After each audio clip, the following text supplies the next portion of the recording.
بسم اللہ الرحمن الرحیم۔ خارش، چنبل اور دانت کا دیسی علاج، نسخہ اور احتیاطی تدابیر بھی ساتھ ہیں۔ چنبل کے مریض کو اپنے جسم اور جلد کی صفائی کا خاص خیال رکھنا چاہیے۔ جلد کو ملائم رکھنا بہت ضروری ہے۔ خشک صابن سے گریز کریں۔ ویزلین کا دن میں 2 سے 3 بار استعمال کریں۔ اونی کپڑے کی نسبت سوتی کپڑے کو ترجیح دینی چاہیے۔ اینٹی بیکٹیریل ادویات اور صابن سے گریز کریں۔ جوڑوں کی سوزش سے بچنے کے لیے روزانہ 10 سے 15 منٹ دھوپ میں بیٹھیں۔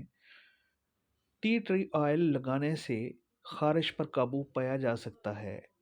گھر بیٹھے بھی کافی حد تک اس تکلیف سے چھٹکارا ممکن ہے۔ سیب کا سرکہ بہترین اینٹی بیکٹیریل ہے۔ کچے پپیتے میں موجود اجزاء انفیکشن کو ٹھیک کرنے میں مدد کرتے ہیں۔ سبزیوں اور پھلوں کا زیادہ سے زیادہ استعمال اور گاجر کا جوس کافی مفید ہے۔ ان تمام اجزاء سے پانی کی کمی کو پورا کر کے جسم کو خشک ہونے سے بچایا جا سکتا ہے اور اس سے جگر کی گرمی بھی دور ہوتی ہے۔